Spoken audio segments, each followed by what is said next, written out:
जनवरी आ चुकी है और फरवरी में बोर्ड्स है।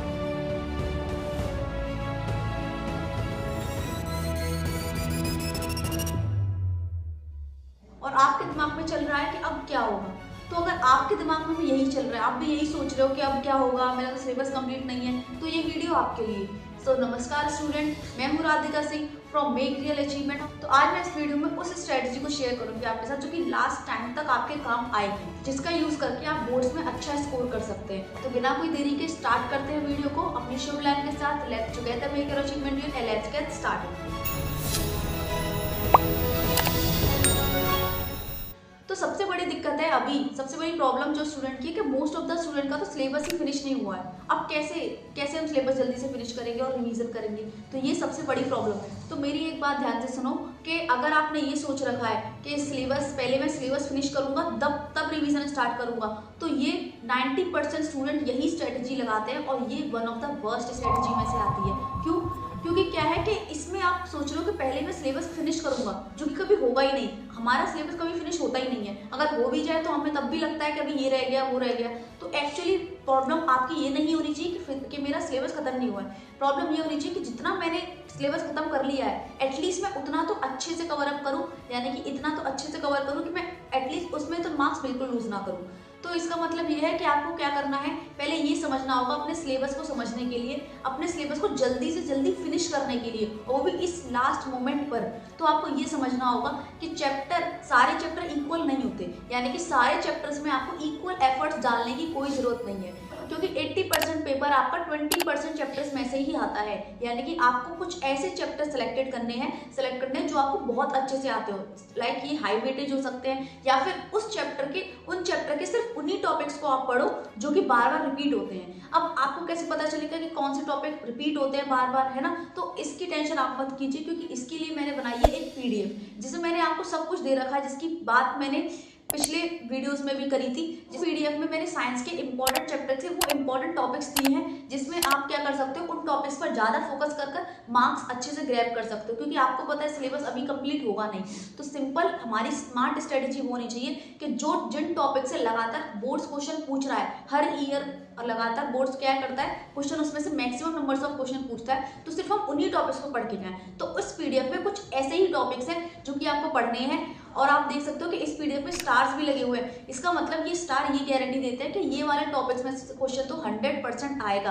तो एक बार आपको क्या करना है कि अगर साइंस का सिलेबस खत्म नहीं हो रहा है, अभी भी आपको ऐसा लग रहा है कि नहीं मैं नहीं कर पा रहा, तो आपको क्या करना है, ये पीडीएफ डाउनलोड करनी है डिस्क्रिप्शन में से, और देन जो चैप्टर के जो टॉपिक्स मैंने दिए हैं उसमें से उनको अच्छे से पढ़ना है, यानी कि उस टॉपिक पर आपकी अच्छी कमांड होनी चाहिए। और उसमें आपको ये भी दिख जाएगा कि इंपॉर्टेंट रिएक्शंस कौन सी है जो बार बार रिपीट हो रही हैं, और ये तक दिख जाएगा आपके कि कुछ क्वेश्चन तो ऐसे हैं जो मैंने उसमें भी डाल रखे हैं कि रेनबो की फॉर्म होता है, या फिर हमारे ट्रॉफिक लेवल जो है वो 4 तक ही क्यों होते हैं। इस तरीके के क्वेश्चन भी मैंने उसमें ऐड कर दिए, थर्माइट रिएक्शन, ये सब जो है ये सब मैंने उसके अंदर इंक्लूड किया है। तो आपको कोई भी टेंशन लेने की जरूरत नहीं है। साइंस के सिलेबस की टेंशन आप बिल्कुल छोड़ दीजिए, क्योंकि आपको ये पीडीएफ डाउनलोड करनी है, और एक बार मेरे कहने से आप क्या करो, इन टॉपिक्स को डीपली पढ़ो। अब डीपली पढ़ने का मतलब ये नहीं है कि आप वन शॉट देख रहे हो, इनके द्वारा से लेक्चर अटेंड कर रहे हो, नहीं। तो अब आपको पढ़ना कैसे है ये हम बात करेंगे कि आपको पढ़ना कैसे है। एक्चुअली आपको पढ़ना क्या है, पढ़ना आपको ऐसे है कि टॉपिक पढ़ना है, उसके बारे में नॉलेज है, ठीक है, फिर देन उसके पीवाईक्यूज स्टार्ट कर दो, यानी कि उससे रिलेटेड क्वेश्चन स्टार्ट कर दो जो कि बोर्ड में बार बार रिपीट हो रहे हैं। इससे क्या होगा कि आपको उस टॉपिक की और नॉलेज होगी। इससे 2 काम हो जाएंगे, एक तो आपको वो टॉपिक पे कमांड आ जाएगी, दूसरी आपको पता चल जाएगा कि उसमें से किस टाइप के पीवाईक्यूज बन रहे हैं। तो हम कैसे पढ़ाई करेंगे, सिलेबस को कैसे कवर अप करेंगे, तो हम इसकी बात करते हैं, क्योंकि मैंने आपको सॉल्यूशन तो दे दिया, तो अब इस चीज को कवर कैसे करना है ये बात करते हैं। तो ये हम बात करेंगे टोटल 3 फेजेस में। तो सबसे पहला फेज है हम फिक्स द बेस, यानी कि हम अपने बेस को फिक्स करेंगे। इसका मतलब ये है कि जो टॉपिक्स मैंने इस पीडीएफ के अंदर दिए हैं, या फिर आप किसी भी सब्जेक्ट के टॉपिक्स को पढ़ने बैठते हो, तो आपको सिर्फ वन शॉट लेक्चर नहीं देखने हैं। आपको क्या करना है, उस टॉपिक को एक बार पढ़ लेना है, उस टॉपिक को एक बार एनालाइज कर लेना है, फिर देन आपको चले जाना है उसके प्रीवियस ईयर क्वेश्चंस पर। उन प्रीवियस ईयर क्वेश्चंस को आप अटेंड करोगे, देखोगे कहाँ पर आप भूल रहे हो बार बार उस टॉपिक को, यानी कि उस टॉपिक पर आपकी अच्छी कमांड होनी चाहिए। अगर वो पीडीएफ में इंक्लूड है, यानी कि उस टॉपिक पर आप 100% श्योर हो कि वो आएगा ही आएगा, हमेशा क्वेश्चन बनते ही बनते हैं, तो उन टॉपिक्स को बिल्कुल नहीं छोड़ना, उनके सारे टाइप्स क्वेश्चन कवर कर लेने हैं। और ये आपको तभी पता चलेगा जब आप प्रैक्टिस करोगे। जब आप प्रैक्टिस करोगे तो आपको उस टॉपिक की नॉलेज तो हो ही जाएगी, प्लस आपको ये भी पता चलेगा कि किस टाइप टाइप के क्वेश्चन बोर्ड हर बार पूछ रहा है उस टॉपिक के अंदर से। आपको फॉर्मूले रिवाइज करने हैं, आपको डेफिनेशंस लर्न करनी है, आपको डायग्राम बनाना सीखना है। एक्चुअल में ये ऐसी चीजें होती है जो हमें फ्री के मार्क्स दिलवाती हैं। अगर आप किसी क्वेश्चन में डायग्राम बनाते हो तो वो पॉसिबिलिटी बढ़ा देती है कि आपके मार्क्स को 2x करने की। एक्चुअल में क्या है कि अगर मान लो कि बायोलॉजी में कोई क्वेश्चन और आपको आंसर नहीं आ रहा है, तो अगर आप उसका डायग्राम भी बना देते हो तब भी एग्जामिनर आपको मार्क्स देगा। तो डायग्राम को बिल्कुल इग्नोर मत करो कि ये तो मैं करूंगा ही नहीं, बल्कि उसे पहले करो, उसे लेबल करना अच्छे से सीखो, कैसे बनाते हैं ये अच्छे से सीखो। इससे क्या होगा, जो क्वेश्चंस आपको नहीं आएंगे तो उसमें आप डायग्राम बनाकर वहां से भी मार्क्स गेन कर सकते हो। और सबसे बड़ी प्रॉब्लम कि आप ऐसा मत करना कि अभी नोट्स बनाने बैठ जाओ, नहीं। आपको नोट्स या फिर तो ऑनलाइन डाउनलोड करने, या फिर आप अपने फ्रेंड से मदद लो, या फिर किसी और से मदद लो, लेकिन नोट्स अभी आपको नहीं बनाने, क्योंकि आपको इतना टाइम नहीं बचा कि आप नोट्स बनाओ फिर देन रिवाइज करो। नहीं, अभी आपके पास बिल्कुल भी टाइम नहीं बचा। आपको पढ़ना है, सिर्फ और सिर्फ प्रैक्टिस करनी है इस टाइम। इसीलिए नोट्स आप बिल्कुल मत बनाना भूल कर भी।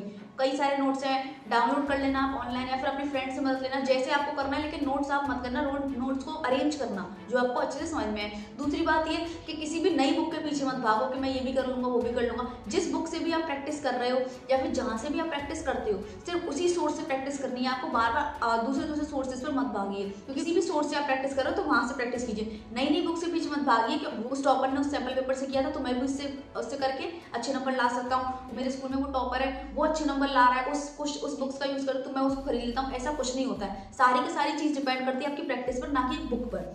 तो अब ये याद रखो कि अब आपको PYQ सॉल्व कर ली है आपने फेज 1 में, आपको अच्छे से नॉलेज है। देन हम फेज 2 में बात करेंगे कि आंसर राइटिंग की। यहीं पर पता चलता है कि टॉपर्स और एवरेज में फर्क क्या है, क्योंकि क्या होता है कि आंसर टॉपर को भी आता है और एवरेज स्टूडेंट को भी आता है, बट फर्क क्या होता है उनके प्रेजेंटेशन का। आंसर किसने कितना अच्छा प्रेजेंट किया है वो एग्जामिनर से ज्यादा मार्क्स गेन कर लेगा, ठीक है। क्योंकि आता सबको है, टॉपर को भी आता है, एवरेज को भी आता है, बी को भी आता है, बट जो जितने अच्छे से आंसर लिखेगा वही आंसर गेन करेगा। तो इसमें हम सीखते हैं आंसर राइटिंग, जिसमें आप हेडिंग पहले मेंशन करते हो, कीवर्ड्स आप इन्वॉल्व करते हो, एक्सप्लेनेशन इस तरीके से सिंपल रखते हो ताकि उन कीवर्ड्स का यूज करके आप एक्सप्लेन करते हो। डी जो होगा डायग्राम होगा हमारा, यानी कि अगर उसमें डायग्राम अवेलेबल है या फिर डायग्राम बन सकता है तो आप उसमें डायग्राम बनाओ, इक्वेशंस लिखो, डायग्राफ्स बनाओ, वो सब चीजें आती हैं। तो इसके लिए मैंने पहले एक डेडिकेटेड वीडियो बना चुकी हूँ मैं, जिसमें मैंने आंसर राइटिंग की बात करी है। HKED स्ट्रेटेजी का यूज करके मैंने टॉपर की शीट्स को एनालाइज करके मैंने इस स्ट्रेटेजी को लगाना सिखाया है, तो आप उसको जरूर देख लीजिए, उसका लिंक डिस्क्रिप्शन में। तो आंसर राइटिंग सबसे बड़ा पॉइंट है हमारे लिए, क्यों? क्योंकि यहाँ से हम अपने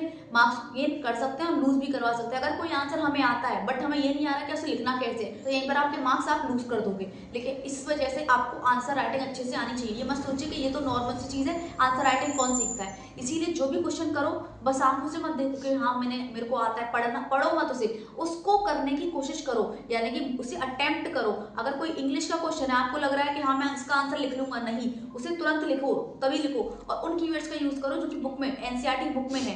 तो इसीलिए आप NCERT क्वेश्चंस और NCERT बुक को अंडर एस्टिमेट मत करो कि ये तो ईजी है, सब कुछ आता है। वहां से कीवर्ड्स उठाओ, उन कीवर्ड्स का यूज करके अपने आंसर में यूज करो। तो इस तरीके से ये आपकी पॉसिबिलिटी और बढ़ा देता है। एग्जामिनर को पता चल जाता है कि इन कीवर्ड्स का यूज किया तो मतलब बच्चे को अच्छी नॉलेज है, इस वजह से क्या है वो अच्छे नंबर देता है आपको। और जितना अच्छा प्रेजेंटेशन है, साफ सुथरी तरीके से आप आंसर लिखोगे, देन आप क्या कर सकते हो, उसे अच्छे मार्क्स गेन कर सकते हो। तो इसलिए वीडियो को जरूर चेक कर लेना। देन हम बात करेंगे फेज 3 की। इसमें हम करेंगे फाइनल फुल चैप्टर रिवीजन, यानी कि फुल सिलेबस। इसमें हम करेंगे फुल सिलेबस रिवीजन। इसका मतलब ये नहीं कि हम दोबारा से चैप्टर्स को रिवाइज करेंगे, दोबारा से हम उनका वन शॉट देखेंगे या फिर दोबारा से हम नोट्स रटेंगे, नहीं, इसका मतलब ये नहीं है। इसका मतलब सिर्फ इतना है कि हम मॉक टेस्ट, सैंपल पेपर्स, इन सब के थ्रू अपनी प्रैक्टिस को आप टेस्ट करेंगे, फाइनल टच देंगे। इसका मतलब ये है कि हम क्या करेंगे, सैंपल पेपर के क्वेश्चंस उठाएंगे, मॉक टेस्ट दे के अपने आपको मिस्टेक्स को एनालाइज करोगे, जो टॉपिक्स आपके वीक है उनका लाइव रिवीजन करोगे। नया टॉपिक मत उठाना, अगर आपने कोई टॉपिक टच नहीं किया है, उसे आप सोच रहे हो कि मैं उसको भी कर लूंगा, नहीं, पहले आप उनको स्ट्रॉन्ग कर लीजिए, देन आप उस पर जाइए। अगर आपके पास टाइम बचता है देन आप उन पर मूव कर सकते हैं। लेकिन जो आपको लगता है कि अभी मुझे थोड़ा सा वीक हूँ, इसमें मैं थोड़ा एफर्ट डालूंगा तो कर लूंगा मैं, तो उसको सुधारना है। मॉक टेस्ट और सैंपल पेपर से आपको पता चलेगा कि आपने सब कुछ पढ़ लिया है, तब भी आप कहाँ पे अटक रहे हो। तो उससे ये डिसाइड हो जाएगा आपका कि आप प्रैक्टिस कर रहे हो और फिर आप स्कोर कितना कर सकते हो। जितना आप सैंपल पेपर में स्कोर कर पाओगे तो उससे ज्यादा ही आप बोर्ड्स में स्कोर कर पाओगे, जितना आप मॉक टेस्ट में स्कोर कर पा रहे हो उससे ज्यादा आप बोर्ड्स में स्कोर कर पाओगे। तो यहीं से डिसाइड होगा कि आपने पूरा सिलेबस तो पढ़ लिया है, फिर आपको कितना आता है उस सिलेबस के अंदर से, ये आपको पता चल जाएगा। तो इस तरीके से आप फेज 3 में अपनी प्रैक्टिस को डिवाइड कर सकते हो और इस स्ट्रेटेजी को आप लास्ट मोमेंट पे लगाओगे, बोर्ड्स के लास्ट 30 डेज में लगाते हो या फिर लास्ट 20 डेज में भी लगाते हो, तो आप इसे सक्सेसफुली आप एक अच्छा स्कोर खड़ा कर सकते हो। तो मेरी ये बात याद रखना और ये वाली वीडियो जरूर देख लेना और जो डिस्क्रिप्शन में जो PDF का लिंक है उसे जरूर डाउनलोड कर लेना। तो आप इस स्ट्रेटेजी का यूज करके एक ही डायरेक्शन में अपने सारे एफर्ट्स डाल के आप अच्छा स्कोर कर सकते हो। तो आप सोचना अब आपको कि आपको इस स्ट्रेटेजी फॉलो करनी है या नहीं करनी, या फिर आपको जो पार्ट इसका अच्छा लगा कि मैं इसको अप्लाई कर सकता हूँ अपने रूटीन के अंदर, तो आप उसको अप्लाई करो और मुझे कमेंट सेक्शन में बताइए कि आपको वीडियो कैसी लगी और कौन सा पार्ट आपको सबसे अच्छा लगा। और बाकी को मिलते हैं नेक्स्ट वीडियो में, जब तक के लिए पढ़ते रहो और बढ़ते रहो।